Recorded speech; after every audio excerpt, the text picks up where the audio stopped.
어제도 새벽 2시에 깼어요. 다시 잠들려고 했는데 도저히 안 되더라고요. 그러게요. 요즘 자다가 꼭 새벽에 한 번씩 깨요. 나이 들어서 그런 걸까요? 여러분, 이런 경험 있으신가요? 밤에 자다가 새벽 2시부터 5시 사이에 문득 눈을 떴는데 다시 잠들려 해도 뒤척이기만 할 뿐. 혹시 이것이 단순한 노화 때문이라고 생각하셨나요? 저는 정신과 의사로서 40년 동안 불면증으로 고생하시는 분들을 상담하며 깨달았습니다. 수십 년 동안 환자들을 진료하면서 70대 이후 가장 많이 듣는 고민 중 하나가 바로 새벽에 깨는 불면증입니다. 놀랍게도 70세 이상 인구의 절반 이상이 새벽 2시부터 5시 사이에 한 번 이상 깨는 경험을 합니다. 하지만 여러분, 이것이 단순한 노화 현상이 아니라 잘못된 생활 습관, 호르몬 변화, 그리고 특정 질환과 관련이 있다는 사실을 알고 계셨나요? 이대로 두면 큰일 납니다. 새벽에 깨서 다시 잠들지 못하는 수면 부족은 단순한 피로감을 넘어 심각한 건강 문제로 이어질 수 있습니다. 매일 새벽에 잠을 설치면 면역력이 저하되고 기억력이 감퇴하며 심장병과 당뇨병 위험도 높아집니다. 연구에 따르면 수면 장애는 알츠하이머 발병 위험을 3배까지 높입니다. 지금부터 충격적인 사실을 알려드리겠습니다. 새벽에 잠을 설치는 것은 단순히 피곤한 것 이상의 문제입니다. 미국 수면의학회의 최신 연구에 따르면 만성적인 수면 부족은 체내 염증 수치를 높이고 면역 체계를 교란시킵니다. 그 결과 심혈관 질환, 당뇨병, 비만의 위험이 크게 증가합니다. 특히 50대 이상에서는 불면증이 있는 사람들의 인지 기능, 저하 속도가 그렇지 않은 사람들보다 최대 40%까지 빠르다는 충격적인 연구 결과도 있습니다. 여러분, 이것이 바로 제가 오늘 이 자리에서 여러분께 경고하는 이유입니다. 새벽에 깨는 문제는 단순히 참고 견뎌야 할 노화의 일부가 아닙니다. 적극적으로 관리하고 해결해야 할 건강 문제입니다. 일본 도쿄대학교 수면의학센터의 최근 연구에 따르면 65세 이상 노인 중 새벽에 자주 깨는 사람들은 5년 내 우울증 발병 위험이 2.8배 높았습니다. 더 놀라운 사실은 이런 수면 장애가 있는 사람들 중 89%가 자신의 문제를 그저 나이 탓으로 여기고 의학적 도움을 구하지 않았다는 점입니다. 지금 이 영상을 보고 계신다면 여러분도 새벽 2시부터 5시 사이에 깨는 불편함으로 고통받고 계실 것입니다. 하지만 걱정하지 마세요. 이런 수면 장애는 나이가 들었다고 그저 받아들여야 하는 문제가 아닙니다. 제대로 된 방법만 알면 얼마든지 개선할 수 있습니다. 여러분, 정말 다행스러운 소식이 있습니다. 수면의학이 발전하면서 이제 우리는 노년기 수면 장애의 원인을 정확히 파악하고 효과적으로 대처할 수 있게 되었습니다. 많은 환자들이 적절한 치료와 생활 습관 교정을 통해 다시 편안한 수면을 되찾았습니다. 오늘 저는 새벽에 깨는 불면증의 원인과 다시 잠드는 법 3가지를 공개하겠습니다. 이 방법을 실천하면 새벽에 깨어나도 다시 푹 잘 수 있는 몸을 만들 수 있습니다.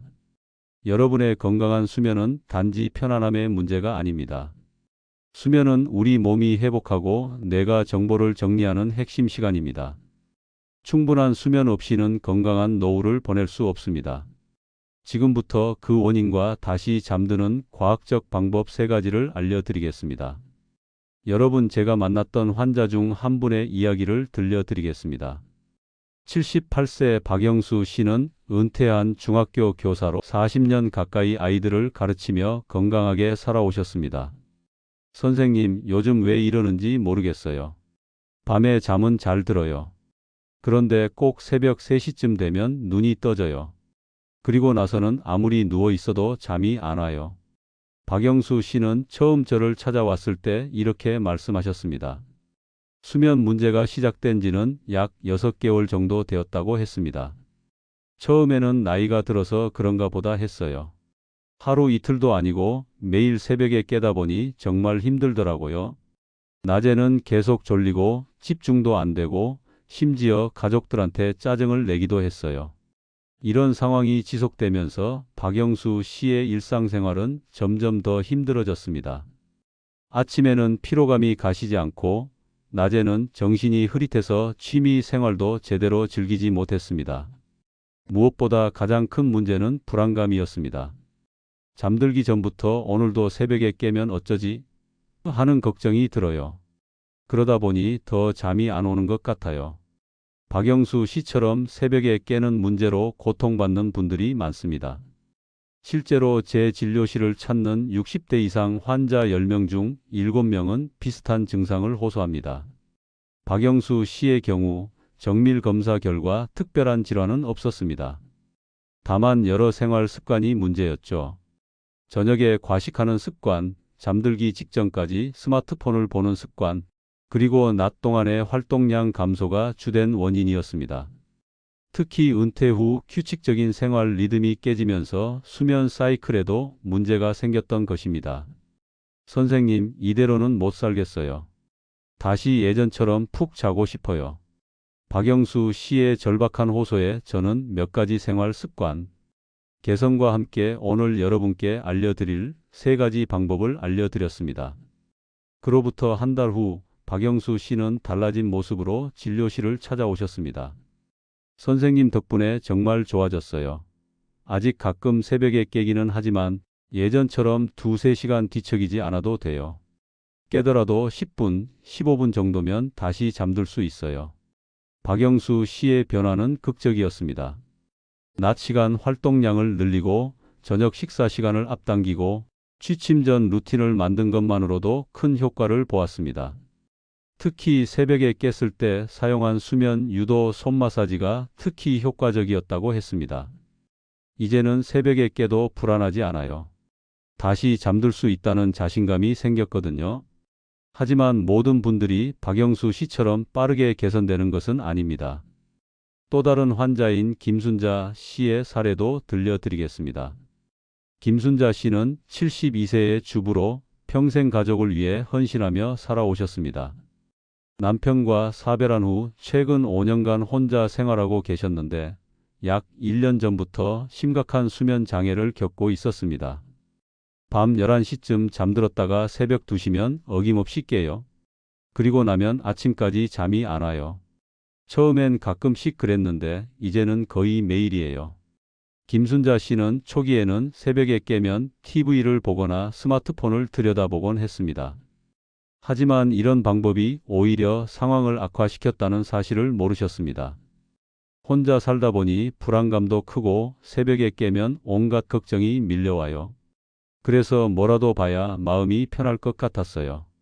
검사 결과 김순자 씨는 경도의 불안 장애와 함께 호르몬 균형에 문제가 있었습니다.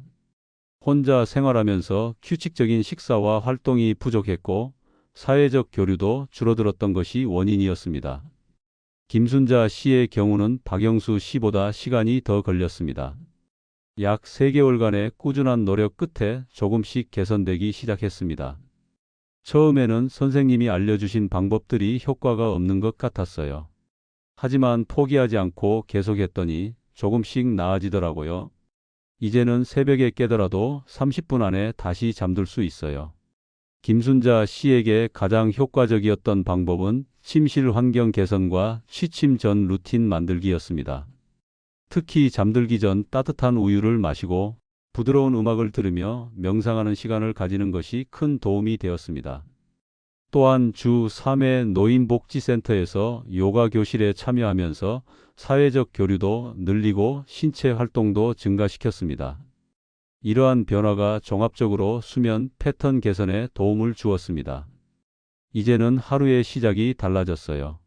아침에 일어났을 때 머리가 맑고 에너지가 넘쳐요. 예전에는 상상도 못했던 일이에요. 여러분, 박영수 씨와 김순자 씨처럼 여러분도 할 수 있습니다. 새벽에 깨는 불면증은 나이가 들면서 자연스럽게 받아들여야 하는 것이 아닙니다. 적절한 방법과 꾸준한 실천으로 얼마든지 개선할 수 있습니다. 불면증은 단순히 잠을 못 자는 문제를 넘어 삶의 질을 크게 떨어뜨립니다. 하지만 지금부터라도 조금씩 바꿔나가면 늦지 않습니다.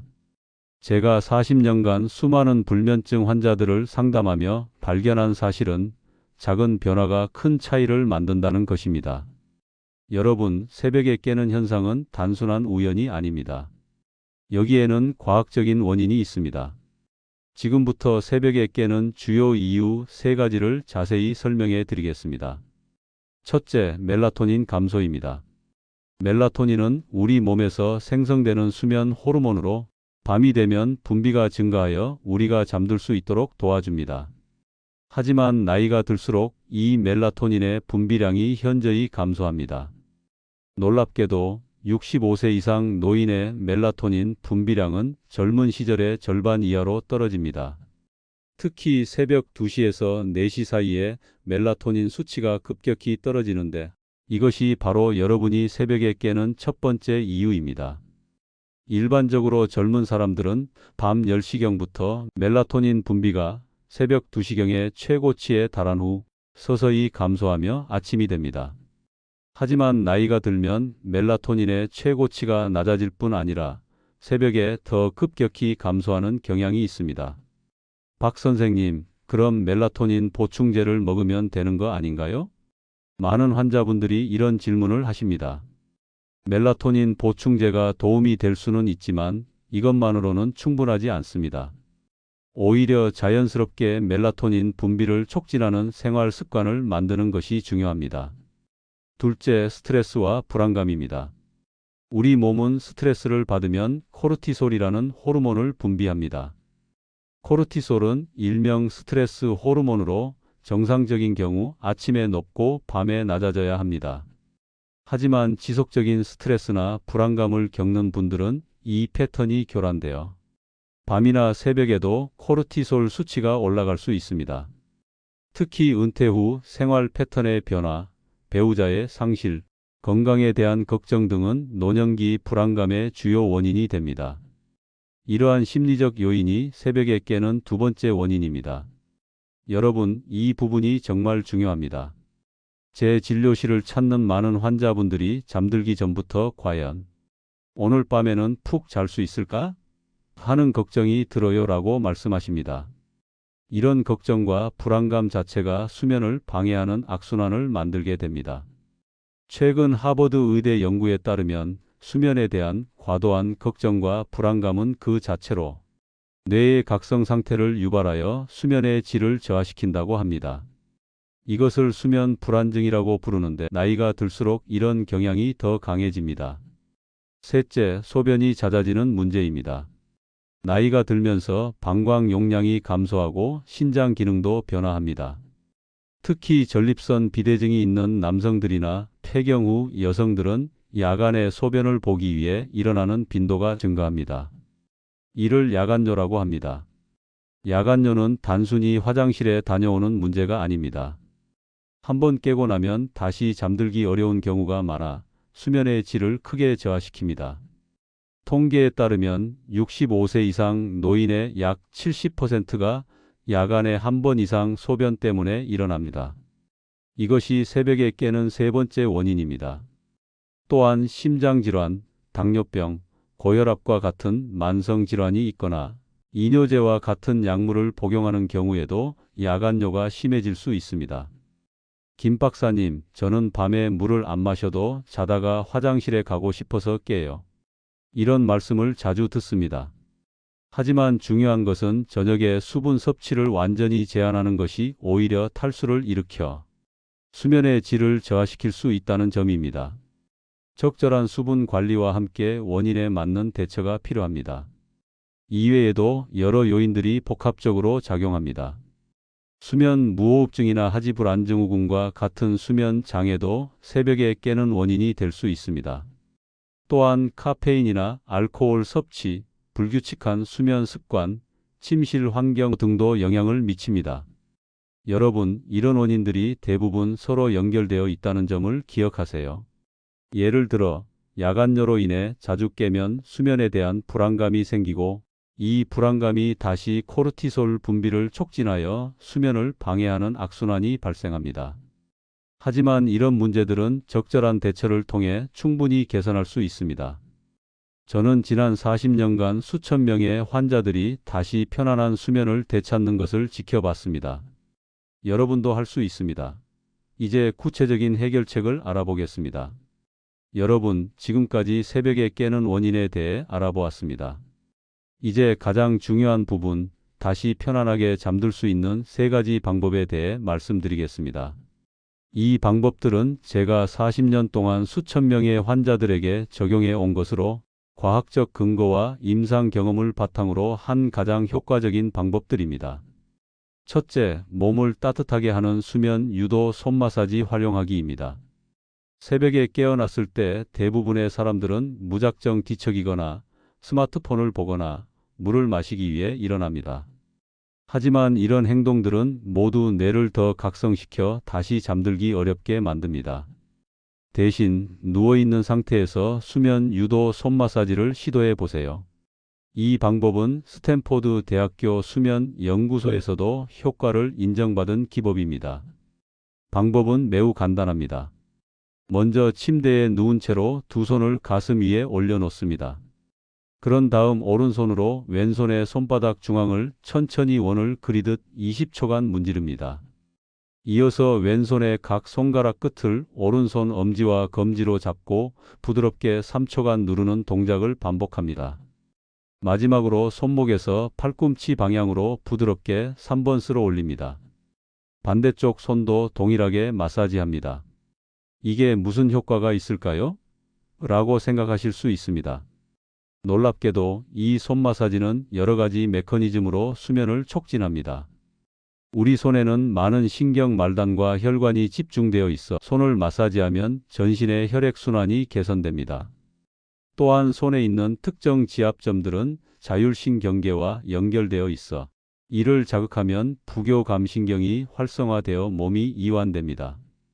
연구에 따르면 이런 종류의 마사지는 코르티솔을 최대 30%까지 감소시키고 세로토닌과 같은 이완 호르몬의 분비를 촉진합니다. 또한 체온을 약간 높여 멜라토닌 분비를 자연스럽게 유도하는 효과도 있습니다. 처음에는 믿기 어려웠어요. 그런데 실제로 해보니 10분 안에 다시 잠들 수 있었어요. 이것은 제 환자 중 한 분의 말씀입니다. 79세 김영희 씨는 15년 가까이 새벽 불면증으로 고생하셨지만 이 손 마사지 기법을 매일 실천한 후 현저한 개선을 경험했습니다. 둘째, 침실 환경을 최적화하기입니다. 많은 분들이 간과하는 부분이지만 침실 환경은 수면의 질에 결정적인 영향을 미칩니다. 특히 나이가 들수록 외부 환경에 더 민감해집니다. 먼저 침실 온도를 18도에서 20도로 유지하세요. 체온이 떨어질 때 우리는 더 쉽게 잠들 수 있습니다. 연구에 따르면 침실이 너무 덥거나 추우면 수면 중 각성 횟수가 증가한다고 합니다. 다음으로 빛을 완전히 차단하세요. 작은 LED 불빛 하나도 멜라토닌 분비를 방해할 수 있습니다. 디지털 시계, 충전 중인 전자기기의 불빛까지 모두 제거하거나 가리는 것이 좋습니다. 소음도 중요한 요소입니다. 나이가 들면 특정 주파수의 소리에 더 민감해집니다. 필요하다면 귀마개를 사용하거나 백색 소음 기계를 활용하는 것도 좋은 방법입니다. 또한 침구의 질도 중요합니다. 나이가 들면서 관절과 근육의 불편함이 커지기 때문에 체형에 맞는 매트리스와 베개를 사용하는 것이 중요합니다. 목과 척추를 제대로 지지해주는 베개를 선택하세요. 침실은 오직 2가지 활동만을 위한 공간이어야 합니다. 수면과 부부관계죠. 그 외의 활동, 특히 TV 시청이나 스마트폰 사용은 절대 금물입니다. 이것은 수면 의학에서 가장 기본적인 원칙입니다. 침실에서 다른 활동을 하면 뇌는 침실을 각성 상태와 연관짓게 되어 잠들기가 더 어려워집니다. 셋째, 밤중에 깨어났을 때 침대에서 바로 움직이지 않기입니다. 새벽에 깼을 때 많은 분들이 하는 실수 중 하나는 바로 일어나서 움직이는 것입니다. 화장실에 가거나 물을 마시거나 시계를 확인하는 행동은 모두 몸을 더 각성시킵니다. 대신 깨어났을 때 최소 15분간은 눈을 감은 채로 침대에 그대로 누워 있으세요. 그리고 4-7-8 호흡법을 시도해 보세요. 이 호흡법은 하버드 의대의 앤드류 웨일 박사가 개발한 것으로 긴장을 완화하고 부교 감신경을 활성화하는 데 탁월한 효과가 있습니다. 방법은 간단합니다. 먼저 코로 4초간 숨을 천천히 들이마신 후 7초간 숨을 참고 마지막으로 입으로 8초간 천천히 숨을 내쉽니다. 이 과정을 최소 4번 반복하세요. 이 호흡법을 실천하면서 신체 각 부위를 의식적으로 이완시키는 것도 도움이 됩니다. 발끝부터 시작해서 머리까지 각 부위에 집중하며 근육의 긴장을 풀어주세요. 시계를 보지 마세요. 시간을 확인하는 것만으로도 아직 잠들지 못했다는 불안감이 커집니다. 시계를 확인하는 습관은 수면 불안을 악화시키는 주요 원인 중 하나입니다. 시계는 침실에서 보이지 않는 곳에 두거나 아예 침실에 두지 않는 것이 좋습니다. 이 세 가지 방법 외에도 일상생활에서 실천할 수 있는 추가적인 팁을 몇 가지 알려드립니다. 매일 같은 시간에 일어나세요. 주말이라고 늦잠을 자는 것은 체내 시계를 교란시킵니다. 하루 30분 이상 햇빛을 쬐세요. 자연광은 체내 시계를 조절하고 멜라토닌 생성에 중요합니다. 저녁 식사는 취침 3시간 전에 가볍게 마치세요. 취침 전 루틴을 만드세요. 같은 순서로 진행되는 활동들은 뇌에 이제 잠잘 시간이라는 신호를 보냅니다. 여러분, 이 모든 방법들이 당장 효과를 보이지 않더라도 포기하지 마세요. 수면 패턴을 개선하는 것은 마라톤과 같습니다. 꾸준히 실천하면 반드시 변화가 찾아옵니다. 제가 만난 수많은 환자들이 이 방법들을 통해 다시 편안한 수면을 되찾았습니다. 여러분도 할 수 있습니다. 오늘 알려드린 3가지 방법, 수면 유도 손 마사지 활용하기, 침실 환경 최적화하기, 그리고 깨어났을 때 바로 움직이지 않기. 이 방법들을 꾸준히 실천하시면 새벽에 깨더라도 다시 편안하게 잠들 수 있는 몸을 만들 수 있습니다. 건강한 수면은 건강한 행복한 노후의 기본입니다. 지금 바로 시작하세요.